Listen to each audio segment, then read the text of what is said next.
안녕하세요, 여러분. 오늘 여러분을 뵈니 너무 행복합니다. 여러분들과 함께 하나님을 찬양하고 경배하는 것이 저에겐 큰 기쁨입니다. 우리의 일상에서 있었던 경험들을 잠깐 생각해 봤으면 좋겠습니다.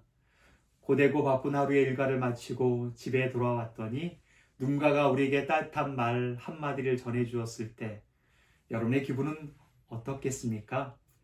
그리고 사소하게 여기면서 누군가를 도와줬던 행동이 그 사람에게는 큰 위로가 된 적이 혹시 있지는 않으십니까?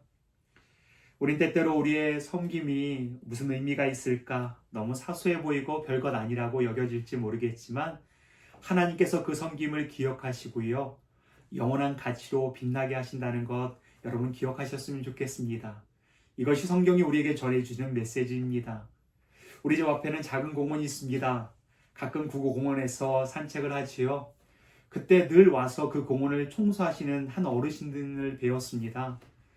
그리고 한날은 그 어르신께 이렇게 여쭈었죠. 어르신, 이렇게 매일마다 청소하시는데 청소하고 나면 금세 더러워질 텐데 그게 무슨 의미가 있을까요? 라고 어르신께 여쭈었더니 어르신께서 빙그레 웃으시면서 저에게 이렇게 말씀하셨습니다.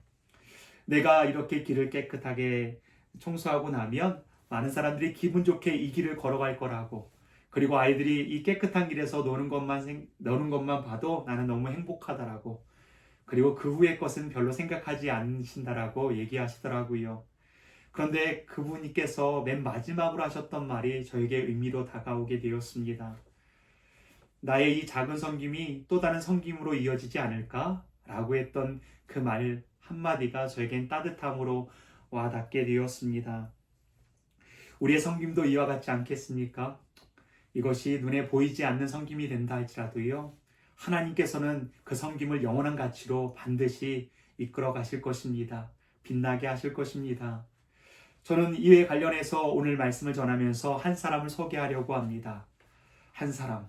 이 사람은요, 하나님을 경외했고 하나님의 뜻을 따라서 당대의 한 시점이겠지요. 사람들을 섬겼고요. 이 작은 섬김을 통하여서 영원하신 예수 그리스도께서 오시는 또한 터전을 만들었던 그 한 사람을 여러분에게 소개하려고 합니다. 오늘 본 말씀은 사도행전 13장 36절 말씀입니다. 제가 오늘 말씀을 읽겠습니다. 다윗은 당시에 하나님의 뜻을 따라 섬기다가 잠들어 그 조상들과 함께 묻혀 썩음을 당하였으되. 예, 그 주인공은 다윗 왕입니다. 다윗 왕하면 강함의 표상이고 모든 사람이 존경할 만한 그런 대상이기도 하지요. 그의 긴 삶의 여정을 딱 한 문장으로 만든다면 이렇게 표현할 수 있지요. 오늘 본 말씀처럼요. 하나님의 뜻을 따라 당대의 사람을 섬겼던 사람이라고 말해줄 수 있습니다. 많은 사람들을 다윗은 섬겼습니다. 그런데 딱 한 장면을 떠오른다면 아마도 그가 왕이 되었을 때 무비보셋을 섬긴 사건이 아닐까라고 생각되어집니다. 다윗은 통일 왕국의 왕이 되었을 때 사울 왕가의 후손을 찾기 시작했습니다. 그리고 사울 왕의 손자를 찾게 되었지요. 우리도 아는 것처럼 당시 왕위 계승에서 패배한 가문의 후손은요, 반드시 제거의 대상이 될 수밖에 없었습니다. 그러나 다윗은 하나님의 은혜를 따라서 그리고 사울의 아들이었던 요나단과 약속한 것을 기억함으로 말미암아 무비보셋을 존귀하게 여겼음을 우리 말씀을 통해서 잘 알고 있습니다. 다윗이 무비보셋을 불러서 말하는 장면이 있습니다. 사무엘 하 9장 7절 말씀입니다. 제가 읽어드리겠습니다. 다윗이 그에게 말하였다. 겁낼 것 없다. 내가 너희 아버지 요나단을 생각해서 내게 은총을 베풀어 주고 싶다. 너희 할아버지 사울 임금께서 가지고 계셨던 토지를 너에게 모두 돌려주겠다. 그리고 너는 언제나 나의 식탁에서 함께 먹도록 하여라. 무비보셋은요, 장애를 가지고 숨어 다니면서 스스로 죽은 개와 같다라고 여겼던 사람이었습니다. 그러나 다윗은 그를 왕궁으로 초대했습니다. 그리고 그의 신분을 회복해 주었고요. 매일 왕의 식탁에서 왕과 함께 식사할 수 있는 특권을 주게 되었습니다. 이것은 단순히 다윗의 자비로운 행동으로 멈추지 않습니다. 하나님의 뜻을 따라서 하나님의 언약을 따라서 행했던 섬김임을 성경은 우리에게 말씀해 주고 있습니다. 바로 하나님 나라의 원리를 가지고 섬겼다는 것입니다. 오늘 우리가 함께 읽었던 사도행전 13장 36절의 배경을 먼저 여러분에게 설명할 필요가 있겠습니다. 이 배경은요, 바울과 바나바가 1차 전도 여행을 떠나서 비시디아 안디옥에서 안식일날 회당에 들어가 유대인들과 그리고 또한 경건한 이방인들에게 복음의 메시지를 바울이 첫 번째로 전했던 첫 번째 설교 내용입니다. 그 설교 내용의 핵심은 이것입니다. 바울은요, 다윗의 후손으로 예수 그리스도께서 오셨음을 말씀하고 있습니다. 바울은 본문에서 말씀하는 것처럼 다윗은 썩어져 무덤 가운데 있지만 다윗이 당대에 섬겼던 그 섬김, 무비보셋을 섬겼던 그 섬김은 예수 그리스도께로 이어져서 영원하신 예수 그리스도의 섬김의 예표가 되었다라고 말해주고 있습니다. 단순히 무비보셋 사건으로만 이것을 다 설명할 수 있을까요? 아닙니다. 다윗은 하나님의 뜻을 따라서 당대의 많은 사람들을 섬겼습니다. 그 섬김의 터전을 통해서 오신 분이, 다윗의 후손으로 오신 분이 바로 예수 그리스도이심을 말씀하고 있다는 것입니다. 다윗은 무비보셋을 패배감과 절망에서 회복시켜 주었고 그의 신분을 새롭게 하였습니다. 그런데 그 섬김의 터전에서 오신 예수 그리스도께서는요, 단순히 신분을 회복하는 것으로 끝난 것이 아니라 십자가를 통해 죄의 사함과 그리고 또한 의롭다 칭하신 것을 통하여서 우리를 영원히 썩지 않는 영원한 하나님의 나라로 초대하셨음을, 그 은혜를 우리에게 베풀으셨음을 말씀하고 있습니다.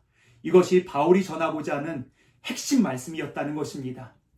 다윗은 썩어서 무덤 가운데 있지만 그의 섬김의 터전 가운데 영원하신 예수 그리스도께서 오심으로 말미암아 우리가 영원히 썩지 않는 나라를 유업으로 받게 되었음을 말씀하고 있다는 것입니다. 우리가 이 말씀을 들으면 감동이 됩니다. 그리고 또 도전을 받기도 하지요. 그러나 그리스도인들에게 가장 중요한 것이 있습니다. 감동이 되고 도전받는 것으로 끝나면 안 됩니다. 삶의 실천으로 반드시 이어져야 된다는 것들을 여러분에게 전하기를 원합니다. 사랑하는 성도 여러분, 우리가 어떻게 다윗처럼 섬길 수 있을까요? 거창하고 위대한 것 아닙니다. 그냥 우리에게 맡겨진 그 한 사람을 사랑하고 섬기면 됩니다. 가정에서, 직장에서, 그리고 교회에서 내게 맡겨진 그 한 사람을 아주 작지만 섬김의 손길을 가지고 펼쳤을 때 하나님께서 그것을 영원한 가치로, 하나님의 영원한 나라의 지평을 여는 것으로 사용하신다는 것들을 꼭 기억하시기 바랍니다.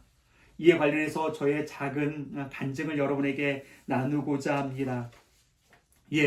저는 몸이 아파서 최근에 어쩔 수 없이 사역을 내려놓게 되었습니다. 그리고 아카시아 양로호텔에서 어르신들을 섬길 수 있는 특별한 은혜의 시간들을 하나님께서 제게 허락하셨습니다. 어른들을 섬길 때 가장 힘든 것이 무엇일까라고 생각해 본다면 거동이 불편하고 먹는 것조차 혼자 드실 수 없는, 식사조차 하실 수 없는 분들에게 식사를 대접해드리고 식사를 먹여드리는 것, 이것이 가장 힘들더라고 감히 여러분에게 말을 하겠습니다. 한 분의 식사를 챙겨드리기 위해서 들어가는 시간이 30분에서 많게는 40분이 걸립니다. 그런데 그 한 끼 식사에 4분을 그렇게 섬겨야 됩니다. 그런데 저는 저의 섬김의 가치가 하나님께서 기억한다는 것들을 알고 있습니다. 그래서 어머니든 아버님이든 먼저 물수건으로 눈곱을 닦아드리고 떼어내드리고 이 코와 입에 묻어있는 이물질들을 닦아드립니다. 청결하게 식사를 하실 수 있도록 잘 준비를 해드립니다. 그리고 한 수저를 딱 떠서 입에다 먹여드리면 오랫동안 씻고 계십니다. 저는 그것을 지켜보고 때로는 복음을 전하기도 하고 찬양을 또 찬송을 부르면서 그렇게 들려드리기도 합니다. 그 시간이 상당히 오랜 시간이 있습니다. 근데 그 아버님들과 어머님들에게 제가 이렇게 말씀드립니다. 어머니, 제가 옆에 있을 거니까 천천히 꼭꼭 씹어 드세요. 시간 충분하니까 드세요. 라고 안심을 시켜드립니다. 식사가 다 끝나고 나면 입안에 음식물 찌꺼기가 남지 않도록 입안을 흥기게 하고요. 목에 음식물 찌꺼기가 다 잘 내려갈 수 있도록 물 한 컵을 꼭 마시도록 도와드립니다. 그 시간이 30분에서 40분이 걸립니다. 그렇게 4명을 섬기면요, 완전히 녹초가 되어버립니다. 그럼에도 불구하고 저는 알고 있습니다. 이러한 작은 섬김이야말로 하나님의 뜻을 이루는 일이고, 다윗이 무비보셋을 섬긴 것이 그 섬김의 터전을 통해서 예수 그리스도께서 오셨다는 것을, 그리고 저의 작은 섬김을 통해서 영원한 하나님의 나라가 우리 가운데 주어진다는 것들을 누리게 된다는 것입니다. 예, 다윗은 무비보셋을 섬겼을 때 그것은 단순히 선행이 아니라 하나님의 뜻을 이루는 행동이었습니다. 그리고 그것은 영원한 가치로 빛나게 되었고, 예수 그리스도께서 이 땅 가운데 오실 수 있는 터전이 되었습니다. 그리고 예수 그리스도를 통해서 구원받는 영원한 나라를 유업으로 받는 사람이 누구입니까? 우리 아니겠습니까? 우리도요, 작은 섬김을 통해서 그 한 사람을 섬김을 통하여서 영원한 하나님의 나라를 그들 가운데 유업으로 또한 전해드릴 수 있는 그런 존재가 되어지기를 원합니다. 사랑하는 성도 여러분, 이 세상에 영원한 것이 3가지가 있습니다. 여러분 알고 있습니까? 영원하신 하나님, 삼위일체 하나님, 영원하신 하나님의 말씀, 그리고 영원한 사람의 영혼들입니다. 하나님의 뜻을 따라서 당대의 사람을 섬기는 건 반드시 영원한 가치를 가지게 됩니다. 제가 짧은 시간 아카시아 양로호텔에서 어르신들을 섬기고, 이 섬김의 과정 속에서요, 제가 피링했던 분들 중에 또 연세가 있으셔서 돌아가신 분이 6명이 되었습니다. 예, 그분들 뵐 때마다 이런 생각을 가지게 됩니다. 그래, 나의 작은 섬김을 통해서 그분들은 영원한 나라에서 영원한 나라를 유업으로 누리면서 있게 되겠지. 그래, 이 섬김이 영원한 가치를 갖게 되는 거야 라고 생각합니다. 어디 그뿐이겠습니까? 이 섬김을 통해서 우리의 믿음의 공동체가 새롭게 되지는 은혜를 경험하게 될 줄 믿습니다. 저는 여러분을 섬김의 자리로 초대합니다.